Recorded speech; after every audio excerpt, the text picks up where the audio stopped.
Hello everyone, welcome to our YouTube channel education zone Rahul and Ritu. तो आज की हमारी बहुत ही इंपॉर्टेंट क्लास होने वाली है फ्रेंड्स। आशा करती हूँ आप सभी इसे एंड तक अटेंड करेंगे। ये हमारी आज की क्लास है यूपीएसआई के लिए स्पेशली, और पॉलिटी की क्लास रहेगी। इसमें हम प्रीवियस ईयर के क्वेश्चंस को सॉल्व करेंगे। तो चलिए आज की क्लास को शुरू करते हैं। आज का हमारा पहला क्वेश्चन है, प्रधानमंत्री सहित मंत्रिमंडल में मंत्रियों की कुल संख्या लोकसभा के सदस्यों की कुल संख्या के डॉट डॉट से अधिक नहीं हो सकती। तो इसका आंसर हो जाएगा फ्रेंड्स ऑप्शन नंबर 4, 15%। अगला क्वेश्चन देखते हैं, विधान परिषद की सदस्यता के संदर्भ में निम्नलिखित में से कौन सा सही है। ऑप्शन नंबर ए, 1/12 सदस्यों का निर्वाचन एक ऐसे निर्वाचक मंडल से होता है जो उस राज्य में निवासरत किसी भी विश्वविद्यालय के स्नातकों को गठित है। ऑप्शन नंबर बी, 1/12 सदस्यों का निर्वाचित एक ऐसे निर्वाचक मंडल से होता है जिसमें उस राज्य में निवासरत न्यूनतम 3 वर्ष अनुभव सहित माध्यमिक विद्यालयों के शिक्षक होते हैं। तो इसका आंसर हो जाएगा फ्रेंड्स ऑप्शन नंबर 4, ए और बी दोनों। ये सारे क्वेश्चन इंपॉर्टेंट रहेंगे फ्रेंड्स, क्योंकि यूपीएसआई के प्रीवियस ईयर के पूछे गए सवाल हैं। अगला क्वेश्चन, निम्नलिखित में से कौन सा विषय संघ सूची के अंतर्गत आता है। तो इसका सही आंसर हो जाएगा फ्रेंड्स ऑप्शन नंबर 4, शेयर बाजार और वायदा बाजार। अगला क्वेश्चन देखते हैं फ्रेंड्स, इससे कोई अंतर नहीं पड़ता है कि पीड़ित एक आम आदमी था या उग्रवादी था या आतंकवादी था, और इससे भी कोई अंतर नहीं पड़ता है आक्रमणकारी कोई साधारण व्यक्ति था या राज्य। कानून दोनों के समान है और दोनों पर समान रूप से लागू होता है। यह लोकतंत्र की आवश्यकता है और कानून के शासन की भी आवश्यकता है, तथा व्यक्तिगत स्वतंत्रता के संरक्षण के लिए भी यह जरूरी है। 8 जुलाई 2016 में दिया गया उच्चतम न्यायालय का यह आदेश मुख्यतः इसलिए महत्वपूर्ण माना जाता है क्योंकि, तो आप देख सकते हैं फ्रेंड कितना लंबा क्वेश्चन उन्होंने हमें दिया है। क्वेश्चन में आपको ध्यान से, इसलिए टाइमिंग को देखते हुए आपको अच्छे से करना होगा। इसका आंसर सही हो जाएगा ऑप्शन नंबर ए। इससे सशस्त्र बल विशेष शक्तियां अधिनियम 1958 के तहत सुरक्षा कर्मियों की दंड मुक्ति का हाशिया होता है। अगला क्वेश्चन देखते हैं, शिक्षा के अधिकार के अंतर्गत केंद्र और राज्य के बीच आर्थिक भार को डैश डैश के अनुपात में बांटने पर सहमति बनी है। तो इसका आंसर हो जाएगा 60:40। अगला क्वेश्चन देखते हैं, किस मामले के कारण ऐसा माना जाता है कि आपातकाल की घोषणा की गई। इसका आंसर हो जाएगा ऑप्शन नंबर 2, उत्तर प्रदेश राज्य बनाम राजनारायण। अगला क्वेश्चन, निम्नलिखित में से किस वर्ष 2015 के एक संशोधन के माध्यम से अनुसूचित जाति और अनुसूचित जनजाति अधिनियम के अंतर्गत अपराधों की तालिका में जोड़ा गया। इसका सही आंसर हो जाएगा ऑप्शन नंबर बी, मेला ढोने अथवा पशु या मानव शव उठाने के लिए बाध्य करना। क्वेश्चन नंबर 8 है हमारा, किसी राज्य के नाम परिवर्तन के संदर्भ में निम्नलिखित में से कौन सी सही है। तो इसका आंसर हो जाएगा ऑप्शन नंबर 3, ए और बी। चलो देख लेते हैं ऑप्शन क्या है। ऑप्शन ए है, राज्य के नाम, सीमा इत्यादि परिवर्तन करने का विशेषाधिकार संसद के पास है और अंतिम निर्णय संसद ही ले सकती है। और ऑप्शन नंबर बी है हमारा, राष्ट्रपति की पूर्व संस्तुति पर ऐसा विधेयक सदन में प्रस्तुत किया जाता है। ये सवाल पूछा गया था 2017 में यूपीएसआई के एग्जाम में। अगला क्वेश्चन, निम्नलिखित में से कौन सी सूचना उपयुक्त लोक सूचना अधिकारी से सूचना का अधिकार अधिनियम के तहत मांगी जाती है। तो इसका आंसर हो जाएगा फ्रेंड्स ऑप्शन नंबर 4, ए और बी दोनों।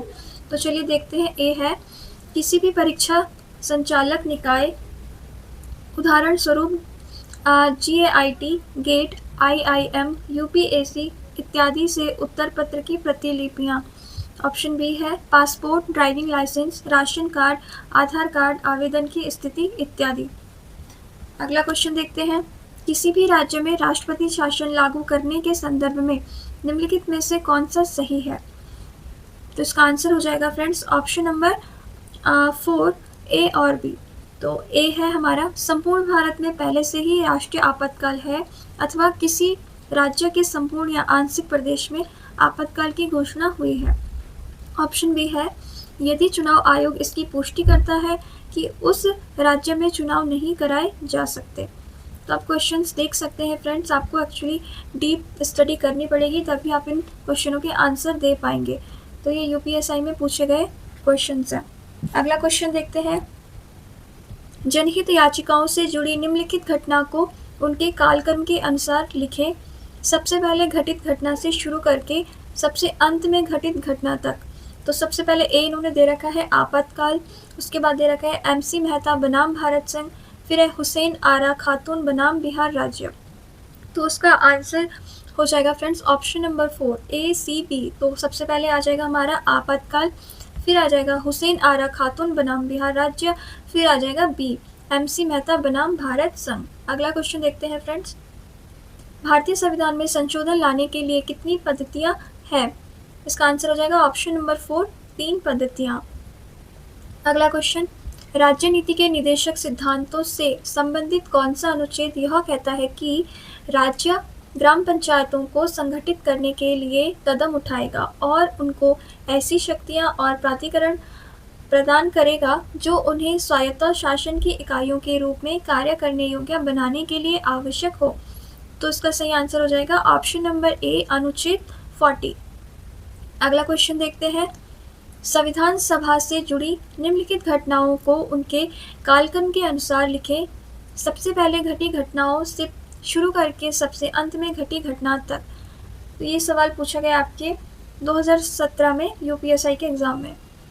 तो इसका आंसर हो जाएगा option number A B C D. तो देख सकते हैं आप, ऑप्शन नंबर ए हमारा उद्देश्य संकल्प सर्वसम्मति से अंगीकृत हुआ, फिर राष्ट्रध्वज अंगीकृत हुआ, फिर है संविधान सभा द्वारा पारित और स्वीकृत हुआ, और सबसे लास्ट में जनगणमन राष्ट्रगान के रूप में अंगीकृत हुआ। अगला क्वेश्चन देखते हैं। संघीय संसद राज्य सूची के विषयों पर भी कानून बना सकता है बशर्ते वह प्रस्ताव कम से कम डैश के द्वारा समर्पित हो। तो इसका आंसर हो जाएगा फ्रेंड्स उपस्थित और मत देने वाले सदस्यों में 2/3। अगला क्वेश्चन। उच्च न्यायालय के न्यायाधीश को शपथ कौन दिलाता है? तो इसका सही आंसर हो जाएगा फ्रेंड्स ऑप्शन नंबर 3 राज्यपाल।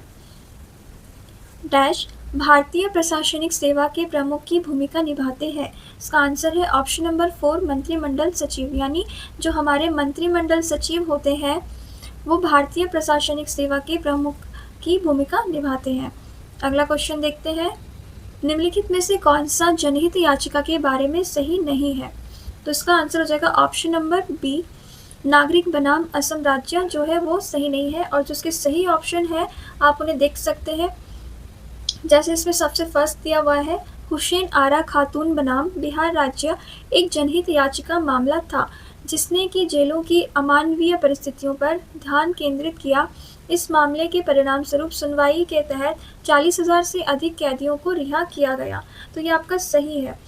और तीसरा भी देख लेते हैं। इसका तीसरा पॉइंट दिया हुआ है इन्होंने परमानंद कटारा बनाम भारत सरकार एक जनहित याचिका मामला था जिसमें यह घोषित करने की मांग की चिकित्सा पेशे के हर सदस्य का यह एक सर्वोपरि दायित्व है कि हर घायल नागरिक को किसी भी प्रक्रियागत औपचारिकताओं का इंतजार किए बिना जितनी जल्दी हो सके चिकित्सा की सहायता दी जाए।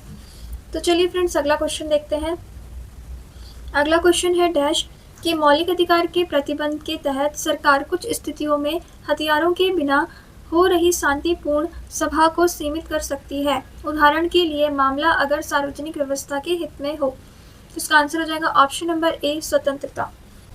अगला क्वेश्चन सूचना का अधिकार अधिनियम के अनुसार यदि मांगी गई जानकारी एक व्यक्ति के जीवन और स्वतंत्रता को संबंधित है तो जन सूचना अधिकारी को डैश दिनों के भीतर अनिवार्य रूप से आरटीआई का जवाब देना होता है।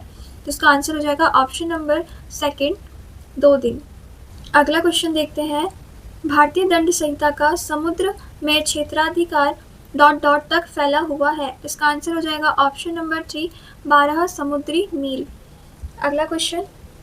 स्वतंत्र भारत में स्थानीय सरकार यानी गांव और नगरीय स्तर की सरकार को वर्ष डैश डैश में 73वें और 74वें संविधान संशोधन के माध्यम से पंचायत राज प्रणाली के तहत औपचारिक रूप दिया गया था।